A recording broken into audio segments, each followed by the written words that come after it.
Hello dear students, एक बार फिर से आप सभी का बहुत बहुत स्वागत है आपके अपने यूट्यूब चैनल पर। तो साथियों, जैसा कि आपको पता है कि भाई हम लोग जो है कक्षा 12 यानी क्लास 12 की मैथ्स कंप्लीट कर रहे हैं आरबी त्रिपाठी द्वारा। और अभी जो हम देख रहे हैं वो देख रहे हैं हम फॉर्मूले की सीरीज। और इस फॉर्मूले की सीरीज में हम अभी कंप्लीट कर चुके हैं 6 चैप्टर यानी कि 6 चैप्टर तक के फॉर्मूले, है ना। और लास्ट टाइम जो हमने कंप्लीट किया है वो हमने कंप्लीट किया था शार्डिंग, 6 चैप्टर में डिटर्मिनेंट्स थे। ठीक है, तो उसको अगर आपने नहीं देखा है तो आप उसको भी देख लीजिए। और आज हम जो कंप्लीट करेंगे, आज हम करेंगे 7th chapter and 8th chapter. ठीक है, बाकी 7th चैप्टर का जो नेम है, देखिए 7th चैप्टर जैसा कि आपको सामने दिखाई दे रहा है, आपयू का सेकंड, प्रतिलोम एवं रैखिक समीकरण निकाय का हल, या फिर इसको हम इंग्लिश में कहें तो adjoint and inverse of A matrix and solution of system of linear equations. ठीक है, तो ये चैप्टर आज हम कंप्लीट कर लेंगे। बाकी इस चैप्टर में जो है ना, ज़्यादा कोई ऐसा फार्मूला है नहीं है, तो जो ज़्यादा कुछ समझाना हो तो ये तो क्या है, आप जब क्वेश्चंस करेंगे तो उस समय ये आपको बहुत आसानी समझ में आ जाएगा। ठीक है, तो 7th चैप्टर को हम ज़्यादा ना पढ़कर, ये आप फॉर्मूले आपको जो है ना PDF में मिल जाएंगे जब हम कंप्लीट कर लेंगे फॉर्मूले वीडियोस के द्वारा। तो लास्ट वाली वीडियो में जो है ना सारी PDF इकट्ठी जो है ना आपको कंप्लीट मिल जाएगी। ठीक है, जिससे आप पूरे एक साथ फॉर्मूले देख सकते हैं। तो जो हम पढ़ेंगे आज हम पढ़ेंगे 8th चैप्टर के फॉर्मूले, यानी कि सातत्य और अवकलनीयता से संबंधित। ठीक है, क्योंकि सातत्य और अवकलनीयता थोड़ा समझने वाला टॉपिक है, तो इसको हम समझ लेते हैं, क्योंकि ये समझेंगे तभी जाकर हम क्वेश्चंस कर पाएंगे। ठीक है, तो देखिए यहाँ पर जो है ना, सबसे पहले हम बात करेंगे किसकी, कंटिन्यूटी और डिफरेंशिएबिलिटी के बारे में। ठीक है ना, तो वो जो पहली चीज़ है यहाँ पर क्या है, देखिए सातत्य को समझने के लिए पहले समझना चाहिए क्या कि सतत फलन क्या होता है। ठीक, तो सतत फलन क्या है उसको हम पहले जानेंगे। सतत फलन का मतलब कंटिन्यूस फंक्शन। ठीक है, अब कंटिन्यूस फंक्शन क्या होते हैं, तो देखिए इसकी जो परिभाषा लिखी है आपके सामने है कि एक फलन, ये आप देख पा रहे हैं कि एक फलन सतत कहलाता है यदि ये इसके प्रांत के प्रत्येक बिंदु पर क्या हो, सतत हो। ठीक है, तो ये जो परिभाषा है, अभी आप ऐसा सोच रहे हो भाई कैसे समझें इसको। ठीक है, तो आप बता रहा हूँ मैं किस तरह से आप इसको समझ सकते हैं। तो देखिए एक फलन एक सतत कहलाएगा, कब कहलाएगा, जब ये इसके प्रांत के प्रत्येक बिंदु पर क्या हो, सतत। यानी प्रांत आप जानते हैं जो x की वैल्यूज हम रखते हैं किसी फलन के अंदर या फंक्शन के अंदर, तो वहाँ से जो वैल्यू हमें प्राप्त हुई, आंसर जो प्राप्त होगा वो y बनता है। ठीक है, तो x की वैल्यूज को हम प्रांत कहते हैं, तो प्रांत के प्रत्येक बिंदु पर सतत होना चाहिए। अर्थात इसका मतलब क्या हुआ कि बिना पेन उठाए अगर हम लाइन खींच सकें तो फिर सतत फलन कहलाता है। अब इसको कैसे समझेंगे वो आप देखिए। मान लीजिए नीचे मैंने ये ग्राफ बनाए हुए हैं, जैसे कि आपको दो ग्राफ दिखाई दे रहे हैं, एक में सतत है और एक में सतत फलन नहीं है। ठीक है, जैसे कि मान लीजिए ये ग्राफ जो है ना ये मैंने बनाया हुआ है। ठीक है, एक्स अक्ष है, वाई अक्ष है। अब मैंने एक जो है ना ये लाइन खींची, देखिए यहाँ पे ये लाइन खींची हुई है। ठीक है, तो ये एक लाइन है या एक वक्र रेखा है या एक सीधी रेखा तो कह नहीं सकते, वक्र रेखा ही कहेंगे। तो ये जो लाइन है, अब हमें ये देखना है कि ये लाइन कहीं पे कट रही है क्या, देखिए, है ना, कहीं पे भी नहीं कट रही है। और मेन चीज़ ये है कि भाई क्या बिना पेन को उठाए आप इस लाइन को खींच पा रहे हैं क्या। अगर बिना पेन उठाए या अपना हाथ नहीं उठता है, जैसे कि मान लीजिए अगर मैंने ऐसे लाइन खींची और बीच में हाथ उठा के फिर आगे से इस तरह से की दी, तो देखिए बीच में ये गैप हो गया, तो ये गैप नहीं होना चाहिए। ठीक है, अगर बिना हाथ उठाए हम लाइन खींच सकते हैं तो फिर वह सतत फलन हो जाता है। यानी कि ये प्रत्येक बिंदु पर क्या सतत है, यानी कंटिन्यूस चलता आ रहा है, हर एक बिंदु पर कंटिन्यूस, कहीं भी ब्रेक नहीं लग रहा है। ठीक है, तो इसका मतलब क्या है, ये जो फलन है, ये जो वक्र है, ये मान लीजिए कोई फलन होगा वक्र रेखा, तो ये सतत फलन कहलाएगा। ठीक, इसी तरह से देखिए एक एग्जाम्पल मैंने यहाँ पे लिया हुआ है, इसमें आप देख पा रहे हैं, देखिए लाइन खींची गई है, ये एक वक्र खींचा है और फिर जाकर थोड़ा गैप हुआ और फिर आगे जाके इस तरह से खिंच गई है। ठीक है, तो और इसका मतलब क्या होगा, देखिए बीच में हो गया गैप, ये गैप दिखाई दे रहा है आपको, तो ये गैप जो आ गया, तो देखिए अब ये गैप जो है आप देख पा रहे हैं, ये 1 यानी कि x की जगह पर जो x धनात्मक की ओर हम जाते हैं तो 1 2 3 जो लिखा हुआ है यहाँ पे, ये बिंदु हमने मान लिया है कि भाई ये 1 पर आके कट रहा है, यानी x की वैल्यू 1 है यहाँ पर, तो 1 पे जाके ये क्रॉस हो रहा है। मतलब कि ये अगर x पर 1 पर ब्लॉक हो रहा है या 1 पे ब्रेक हो रहा है, तो हम कह सकते हैं कि एक बिंदु 1 पर क्या है, सतत नहीं है। मतलब 1 अगर रखते हैं तो 1 पर ये बिंदु क्या होगा, ये फलन क्या होगा, सतत नहीं आएगा। ठीक है, इसका मतलब ये, तो आप यहाँ पे समझ गए कि बिना पेन उठाए अगर हम लाइन खींच सकें तो सतत, और अगर पेन चलते चलते में बीच में ब्रेक लेना पड़े हमें या हाथ को उठाना पड़े तो आप समझ जाइए वो सतत फलन नहीं होगा। ठीक है, चलिए आइए आगे बढ़ते हैं। देखिए आपको ये उम्मीद करते हैं ये वाली बात समझ में आ गई होगी। अब कुछ एग्जाम्पल्स के थ्रू आपको बता देता हूँ कैसे आप इनको समझ सकते हैं और आसानी से। ठीक है, अलग टॉपिक है बिल्कुल, देखिए, क्योंकि ये जो है ना कहीं पे आपको नहीं मिलेगा, बहुत मुश्किल से आप जो है ना इस चीज़ को सीख पाएंगे। ठीक है, क्वेश्चंस तो सभी कर लेते हैं लेकिन सीखना बहुत ज़रूरी है, पता होना चाहिए हमें कि भाई किसको कैसे किया जाता है। ठीक है ना, कि किस टॉपिक का मतलब क्या है, ये हमें मालूम तो हो। देखिए एग्जाम्पल नंबर फर्स्ट हम देख रहे हैं, तो एग्जाम्पल नंबर जो फर्स्ट है इसमें जैसा कि आप देख पा रहे हैं, ठीक है, इसमें उदाहरण नंबर पहला है, उसमें लिखा है देखिए f x equal to x, या इसी को हम कह सकते हैं वाई इक्वल टू एक्स। हम जानते हैं कि भाई एफ एक्स को ही तो क्या कह देते हैं, वाई कहते हैं, नहीं कहते। तो f x equal to x को हम क्या लिख सकते हैं, वाई इक्वल टू एक्स। तो इस तरह के क्वेश्चंस को हम हल करना सीख चुके हैं। 10th क्लास में भी आपने आलेख की विधि पढ़ी होगी, उसमें किस तरह से हल निकालते थे। तो इसमें क्या करते थे कि एक्स की जगह पे आप वैल्यू रखते जाइए तो वाई का मान निकलता जाएगा। जैसे साथ में देखिए सारणी बनाई हुई है, इसमें एक्स की जगह पर 1 रखा तो वाई की वैल्यू 1 आ जाएगी, 2 रखोगे तो 2 आ जाएगी, 3 रखोगे 3 आ जाएगी। किस में रखने पर, वाई इक्वल टू एक्स में रखने पर, ठीक है। ये हमने पहला फलन लिया हुआ है, इसको हम चेक कर रहे हैं ये सतत है या असतत है। तो अब देखिए जब आप इसके ये 1 1 2 2 3 3 जब बिंदु यहाँ पे बनाएंगे इस आलेख में, ठीक है, इस ग्राफ में, तो इसका जो रेखा आएगी वो इस तरह से आएगी जैसे कि आपको दिखाई दे रही है, ठीक है। तो ये रेखा जो आएगी ये मुझे पता है कि ये ऐसी ही आएगी, आप इसको बना के देखेंगे तो ऑटोमेटिक समझ जाएंगे, ठीक है। तो देखिए जब ये रेखा ऐसे आई तो आप समझ पा रहे हैं सीधी बिना पेन उठाए हम इस लाइन को खींच पा रहे हैं, कहीं भी पेन नहीं उठ रहा है। तो आप समझ गए ये क्या है, f x equal to x क्या है, एक सतत फलन है। तो ये आलेख द्वारा हम ऐसे समझ जाते हैं, ठीक है ना। और देखिए अगला एग्जाम्पल बता देते हैं आपको। अगले एग्जाम्पल में लिखा हुआ है कि एफ एक्स इक्वल टू क्या लिखा है, देखिए एक्स स्क्वायर, या फिर हम कहें तो y equal to x square, ठीक है। तो y equal to x square को जब आप एक्स की जगह पर वैल्यू रखते जाएंगे तो बाई का मान निकलता जाएगा, 1 2 3, है ना। तो जब 1 रखेंगे 2 रखेंगे एक्स की जगह पर 3 रखेंगे तो आपकी वैल्यू क्या प्राप्त होंगी, 1 4 9 ये प्राप्त होंगी। जब आप इनको आलेख पर बनाएंगे तो इस तरह से रेखा जो है ना ये बनेगी, ऐसी वक्र रेखा, ठीक है। तो ऐसी बन तो जाएगी, लेकिन फिलहाल में आप एक बात और ध्यान रखेंगे कि y equal to x square क्या है, आपने 11th में पढ़ा होगा परवलय का समीकरण, ठीक है। तो परवलय होता है बाई इक्वल टू 4x, ठीक। तो इस तरह से ये क्या है, परवलय का समीकरण हो रहा है, ठीक है। तो ये ध्यान रखिए आप, परवलय तो इसी तरह से बनता है। तो इस लाइन को देखिए हम बिना पेन उठाए जो है ना आसानी से खींच पा रहे हैं, बिना हाथ उठाए, इसलिए ये क्या है, सतत फलन होगा या कंटिन्यूस फंक्शन हो जाएगा, ठीक है। इसी तरह से देखिए एक और एग्जाम्पल आपके द्वारा आपको समझा देते हैं। एक और एग्जाम्पल देखिए, ये सब आपको ग्राफ पता होना चाहिए सभी का कि किसका ग्राफ कैसा बनता है, ठीक है। कुछ ऐसे क्वेश्चन हैं जिनका पता होना चाहिए हमें, ठीक है। जैसे कि मान लीजिए अब ये जो अगला है इसमें एफ एक्स इक्वल टू क्या लिखा हुआ है, मोड एक्स लिखा है। तो f x equal to mod x को हम क्या कह सकते हैं, y equal to mod x, ठीक है। अब हम यहाँ पे भी x की वैल्यू रखते जाएंगे। देखिए x की वैल्यू 1 रखी, फिर -1 रख कर देगा, फिर 2 रख कर देगा, फिर -2 रख कर देगा।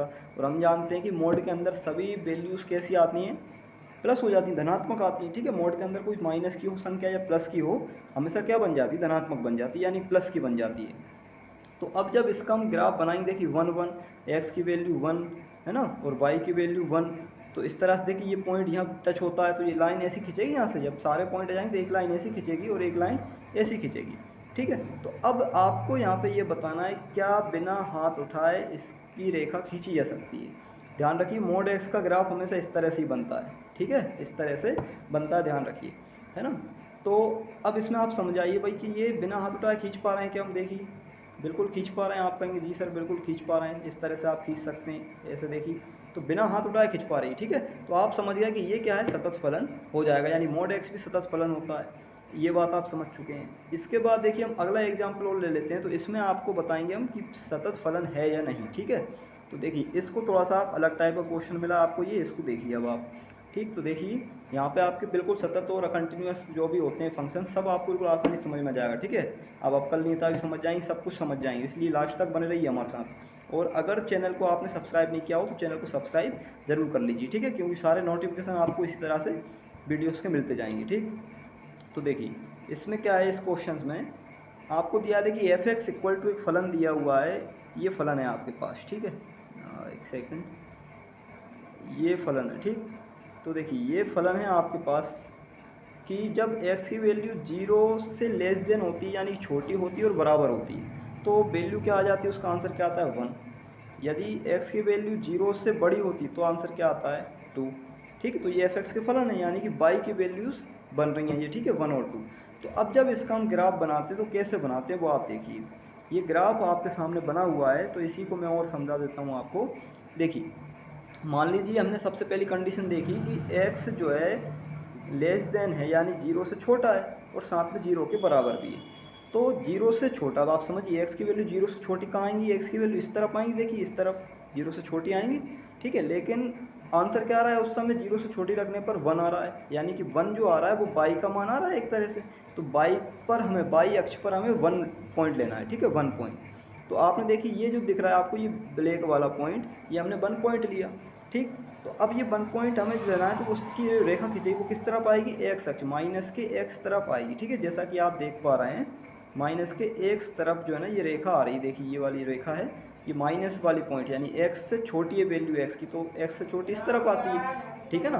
तो अब 1 पे देखिए इन्होंने जो डार्क डार्क जो गोला बनाया हुआ है, यानी सर्कल बनाया हुआ है, ये क्यों किया है, क्योंकि इसमें एक्स के बराबर भी क्या है, शून्य है कि नहीं है, मतलब बराबर अगर शून्य है तो डॉट है, उस डॉट को हम डार्क कर देंगे, ठीक। अब इसके बाद अगली कंडीशन पे हम आते हैं। तो अगली कंडीशन में कहा गया है कि एक्स जो है ना ग्रेटर देन है 0 से, यानी बड़ा है 0 से। तो 0 से बड़ा किस तरफ होते हैं भाई, एक्स इस तरफ जाता है 0 से बड़ी वाली लाइन में, ठीक है। लेकिन उस समय मान क्या आ रहा है, 2 आ रहा है, बाई का मान आ रहा है 2, तो इसलिए उसको हम इसे नोड से दर्शा देते हैं। नोड मतलब ऐसा सर्कल बना देंगे, इसका मतलब ये है कि इसमें 0 शामिल नहीं है। जैसे कि आप यहाँ देख पा रहे हैं, देखिए डॉट अगर डार्क है तो 0 शामिल है, और डॉट अगर ये जो नोड है ना, गोल जो दिख रहा है आपको, ये 0 शामिल नहीं है ऐसा, ठीक। तो इसकी जो लाइन बनेगी, इसका जो ग्राफ बनेगा, यहाँ पर नोड बनाया और रेखा खींची थी इस तरफ। तो अब आप ये बताइए इस रेखा को, यानी कि एक रेखा खींची इन्होंने कैसी, इस ग्राफ में जो है एक रेखा आ रही है इस तरफ और एक आ रही है इस तरफ, मतलब कि देखिए बीच में ये गैप आया, तो आपको हाथ को उठाना पड़ा इस लाइन को खींचने के लिए, ठीक है। तो इसलिए जब हाथ को उठाना पड़ जाए, पेन को हटाना पड़ जाए, तो समझ जाइए सतत फलन नहीं होगा, असतत फलन होगा। तो ये सतत फलन नहीं है। एक और एग्जाम्पल देख लीजिए इसी तरह से।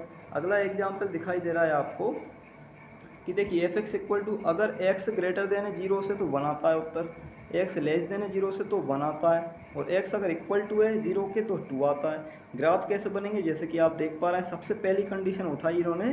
तो सबसे पहली कंडीशन क्या है वो आप देखिए। पहली कंडीशन में एक्स 0 से बड़ा है, तो 0 से बड़ा इस तरफ ही होगा, सही है, ठीक है, और बराबर है नहीं, ठीक। जब बराबर नहीं है तो क्या करेंगे, नोड लगा देंगे, ऐसा गोल वाला नोड लगा दिया, ठीक है, 1 पर जाकर। अब इसके बाद फिर अगली कंडीशन देगी, एक्स क्या है, छोटा है 0 से। तो जब एक्स छोटा होता है 0 से तो इस तरफ जाते हैं मान एक्स के, छोटे वाले, ठीक है, 0 से छोटे माइनस वाले, वो उस पर भी उत्तर कितना है, 1 है। इसलिए इसको भी हमने नोड लगाकर यहाँ पे 1 से ही लिया है, ठीक है। तो ये आप समझ पा रहे हैं। अब इसके बाद एक्स इक्वल टू 0 पर क्या है, 2 है। तो देखिए ये 2 वाला जो पॉइंट है, इस पर देखिए डॉट लगाया है डार्क वाला, क्यों, क्योंकि एक्स इक्वल टू है, ठीक। तो बाई की वैल्यू क्या आई, 2 आई। तो इस तरह से ये इसका ग्राफ बना। अब आप यहाँ पे ये बताइए कि क्या ये लाइन जो खींची हुई है, क्या इसे आप बिना उठाए खींच सकते हैं हाथ को। तो देखिए इस तरह से ग्राफ है, तो आप अगर इस पर लाइन खींचेंगे, बीच में ऐसा नोड लग गया, एक रेखा इस तरफ गई है और दूसरी रेखा इस तरफ गई है, तो आप ये बताइए क्या मैंने हाथ को उठाया दोनों तरफ लाइन खींचने के लिए। आप कहेंगे जी सर बिल्कुल उठाना पड़ेगा, क्योंकि एक लाइन इस तरफ जा रही है और एक लाइन इस तरफ जा रही है, ठीक है ना। लेकिन कुछ लोग कह भी सकते हैं कि भाई कि लाइन पूरी सीधी खींच जाएगी, तो सीधी लाइन नहीं है, ये नोड का मतलब जो है ना, ये नोड का मतलब, इसका मतलब ये है कि आपने लाइन को हाथ को उठाकर खींचा है, ठीक है। तो इसलिए ये क्या है, सतत फलन नहीं होगा, असत फलन होगा, ठीक है, असतत होगा, ये बात आप ध्यान रखिए, ठीक है। चलिए इसके बाद देखेंगे, हम आगे बढ़ते हैं। तो देखिए आगे बढ़ जाते हैं हम, अब आगे अपने टॉपिक है, देखिए इसी में हम आगे बात करेंगे। अब हमने अभी क्या देख लिया कि सतत फलन क्या होते हैं और असतत क्या होते हैं, ठीक है। तो सतत फलन को इस तरह ग्राफ से तो हम कर ही सकते हैं, लेकिन इसको और भी आसान बनाने के लिए गणित में एक तरीका बताया गया है कि आप उसको लिमिट द्वारा कर सकते हैं, यानी सीमा द्वारा, ठीक है। आपने 11th क्लास में सीमा चैप्टर पढ़ा हुआ है, तो सीमा वाले चैप्टर में आपने देखा है कि देखिए इस तरह से हम सीमा को लिखते हैं, limit x tends to f x, या limit x tends to 2 f x, या limit x tends to 3 f x, इस तरह से हम लिखते थे 11th क्लास में। तो अब यहाँ पे जो एक्स टेंड्स टू ए हमने लिया है, इसका मतलब क्या होता है वो आपको पता होना चाहिए पहले। इसका मतलब ये होता है कि एक्स की वैल्यू ए नहीं रख रहे हैं हम यहाँ पे, एक्स की वैल्यू ए नहीं होती, इसका मतलब होता है एक्स टेंड्स टू ए का मतलब होता है कि जो एक्स का मान है वो लगभग ए के बिल्कुल पास है, यानी निकटतम है, ठीक है। एक्स का मतलब क्या है कि आप एक्स की जो वैल्यू रख रहे हैं वो क्या है, ए के बहुत करीब है। यानी कि अगर आप एक्स टेंड्स टू 2 रख रहे हैं तो आप 2 नहीं रख रहे हैं वहाँ पे, ठीक है। 2 तो हम अपनी सुविधा के लिए मान लेते हैं कि मतलब यहाँ पे जो वैल्यू है ना, जैसे मान लीजिए एक लाइन है, मैं आपको ऐसे बता देता हूँ, ठीक है। तो आप देखिए उदाहरण देख लीजिए छोटा सा, मान लीजिए एक लाइन है, ये 1 2 3 ऐसे पॉइंट हैं, ठीक है। और मान लीजिए यहाँ पर ये पॉइंट है, ये पॉइंट यहाँ पर कट रहा है, ठीक है। तो अब जो वैल्यू है, जो x टेंड्स टू 3 लिखेंगे, मान लीजिए हम x टेंड्स टू 3, तो इसका मतलब क्या है कि जो वैल्यू रखी गई है वो 3 से या तो बहुत छोटी है या 3 से थोड़ी सी बड़ी है। 3 से थोड़ी सी बड़ी मतलब 3.0001, ठीक है, या बिल्कुल छोटी, थोड़ी इससे छोटी, तो लगभग पास लेना है। तो सबसे छोटी क्या हो सकती है इसके पास, 2.999। तो इस तरह से ये वैल्यू जो है ना इसके करीब करीब हो सकती है, ठीक है। तो करीब करीब की यानी निकटतम वैल्यू हम रखते हैं x टेंड्स टू का मतलब यही होता है, ठीक। तो उसको सुविधा के लिए हम 3 ले लेते हैं या 4 ले लेते हैं, इस तरह से हम उसको ले लेते हैं, ठीक है। तो अब देखिए, अब हम बात करेंगे किसी बिंदु पर सांतत्यता कैसे चेक करें। लिमिट के तरीके से हम कैसे चेक कर सकते हैं किसी भी फलन की सांतत्यता, ठीक है। तो कंटिन्यूटी एट अ पॉइंट्स ये हम चेक करना है। देखिए तो क्या रहता है इसमें, यदि किसी फलन f(x) की वाम पक्ष या दक्षिण पक्ष यानी कि LHL और RHL लिमिट जो होती है यानी सीमा है, ठीक है, अगर ये विद्यमान हो तथा फलन के बिंदु पर मान के बराबर हो, तो हम कह देते हैं कि भाई f(x) जो है ना x बराबर a पर क्या है, संतत है। यानी किसी बिंदु पर अगर हमें संततता चेक करनी है किसी फलन की, तो उसको हम दो तरह से लिमिट निकालते हैं उसकी, ठीक है। पहली चीज़ LHL लिमिट निकालेंगे, LHL मतलब लेफ्ट हैंड साइड लिमिट निकालेंगे, ठीक है। तो उसको निकालते किस तरह से हैं, देख लीजिए। जैसे ए बिंदु पर चेक करना है, तो हमने बताया कि ए बिंदु की दो x टेंड्स टू a का मतलब क्या हुआ कि दो तरह की लिमिट है, एक माइनस वाली यानी एक थोड़ी सी कम, और एक प्लस वाली यानी थोड़ी सी ज़्यादा। जब दोनों की लिमिट आप चेक कर लेंगे आगे पीछे की, और उसका जो मान है, ठीक है, वो क्या आना चाहिए, f(a) के बराबर, यानी जो फंक्शंस था उसमें आप जो वैल्यू आप निकालना जिस बिंदु पर, उस बिंदु को रख दीजिए। जैसे 2 हो, 3 हो तो f2 f3 f4, इस तरह से f(a) निकालेंगे आप सबसे पहले फलन में रखकर, और फिर इसके बाद limit x tends to minus f(x) और एक बार limit x tends to plus f(x) यानी RHL और LHL। जब ये सभी आपस में तीनों बराबर आ जाएँ तो हम समझ जाएंगे भाई ये क्या है, संतत फलन। फलन कैसा है, संतत है, यानी फंक्शन अपना कैसा है, कंटिन्यूस फंक्शन हो जाएगा। एक एग्जाम्पल देख लीजिए, देखिए इसी की तरह का बिल्कुल। तो क्या दिया गया है, देखिए बिल्कुल आसान एग्जाम्पल, इससे आप और आसानी से समझ सकते हैं। तो इसमें दिया गया है, देखिए f(x) equal to x less than equal to अगर 1 है तो 1 आता है उत्तर, ठीक है। अगर x 0 से बड़ा है या ग्रेटर है तो 2 आता है उत्तर। तो अब यहाँ पे आप एक बात बताइए, जो रेखा बनेगी, जैसे कि मान लीजिए अगर ग्राफ है, तो वो किस जगह पर ब्रेक होगा, पहले हमें ये भी पता हो किस बिंदु पर चेक करें। तो देखिए आपको पता है 0 देखिए कॉमन है दोनों में, मतलब x इक्वल टू 0 पर हमें संततता चेक करना है इसकी, ठीक है। तो कैसे करते हैं आपको पता है, देखिए एक बार ग्रेटर देन, एक बार लेस देन आ रहा है x, और एक बार ग्रेटर देन आ रहा है, मतलब एक बार माइनस की तरफ और एक बार प्लस की तरफ, यानी दो तरह से चेक होगी। तो आप कैसे लिखेंगे इसको, आप जब इसको चेक करेंगे संततता को, तो आप पहले लिमिट निकालेंगे, पहले निकालेंगे x टेंड्स टू 0 माइनस, इसका मतलब है कि थोड़ी सी कम वैल्यू रखकर है, ठीक है। और फिर यहाँ पे f(x) x tends to 0 plus, मतलब कि थोड़ी सी आगे की वैल्यू लेकर, यानी कि दोनों की वैल्यू लगभग में हम आगे पीछे की लेते हैं, तो LHL RHL लिमिट बन जाती है, और इसका आंसर इसके बराबर आना चाहिए। तो बस संतत हो जाएगा, ठीक है। अगर ये बराबर नहीं आते तो असंतत हो जाएगा। इसके बाद देखिए परिभाषा लिखी आसान तत्व की। तो आसान तत्व की परिभाषा को और आप जान लीजिए, तो बिल्कुल आसान है। शांत तत्व जो चीज़ नहीं है वो क्या है, आसान तत्व है, ठीक है। यदि मान लीजिए ए फलन है और वो x बराबर a पर क्या है, संतत ना हो, ठीक है, x बराबर a पर संतत ना हो, तो वो x बराबर a पर क्या हो जाएगा, संतत हो जाएगा, मतलब असंतत हो गया। इसका मतलब ये कि x बराबर a पर वो क्या हो रहा है, खंडित हो रहा है कहीं ना कहीं। ग्राफ है या एक लाइन है, वो x बराबर a पर, यहाँ x बराबर a पॉइंट है मान लीजिए, तो वो यहाँ पे एक जगह कहीं ना कहीं खंडित हो गया। इसका मतलब ये है, ठीक है, अगर बराबर उत्तर नहीं आते हैं तो। चलिए इसके बाद देखेंगे आगे, संततता से संबंधित कुछ गुणधर्म हैं एवं कुछ प्रमेय हैं, ठीक है, प्रॉपर्टीज रिलेटेड टू कंटिन्यूटी।